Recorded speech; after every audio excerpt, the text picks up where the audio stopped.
देशी राज्यों के भारतीय संघ में विलय जैसे अभूतपूर्व तथा भगीरथ कार्य, अंततः प्रशासन को स्वदेशी बनाने के उद्देश्य से भारतीय प्रशासनिक और पुलिस सेवाओं के गठन, कानून और व्यवस्था की अधिकाधिक संभव सुनिश्चितता एवं देश के बंटवारे के परिणाम स्वरूप पाकिस्तान की ओर से लाखों की संख्या में आने वाले शरणार्थियों के लिए राहत एवं पुनर्वास व्यवस्था और संविधान में अतुलनीय योगदान के साथ ही सरदार वल्लभ भाई पटेल ने राष्ट्र की एकता और अखंडता के लिए वह सब कुछ किया जो आवश्यक था, जो वांछित था, उनके अधिकार क्षेत्र में था और उनके लिए संभव था।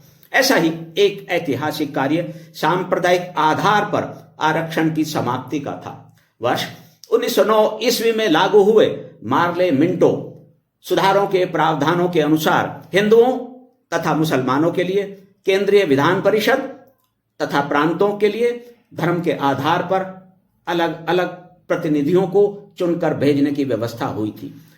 यह व्यवस्था अंग्रेजों की फूट डालो और राज्य करो की नीति का ही भाग थी। इसमें हिंदू मुस्लिम जनसंख्या के अनुपात के अनुसार प्रतिनिधित्व नहीं था। इसमें असमानता थी और यह अन्यायपूर्ण थी। इस व्यवस्था ने देश के विभाजन के लिए बीज डाला था और बीज को पौधे के रूप में विकसित होने के लिए वातावरण प्रदान किया था। वर्ष 1945-46 ईस्वी के केंद्रीय विधानसभा एवं प्रांतीय विधानसभाओं के चुनावों तक यह व्यवस्था बनी रही थी और वर्ष 1947 ईस्वी में देश के विभाजन में इसकी अहम भूमिका रही थी। विभाजन के बाद ऐसी किसी व्यवस्था का कोई औचित्य नहीं था, फिर भी संविधान में इसकी व्यवस्था के लिए विशेष रूप से मुस्लिम पक्ष की ओर से संविधान सभा में प्रस्ताव रखा गया था। सरदार पटेल संविधान निर्मात्री सभा में, जैसा कि हम सब जानते हैं, अल्पसंख्यकों की स्थिति से संबंधित सलाहकार समिति के प्रमुख भी थे।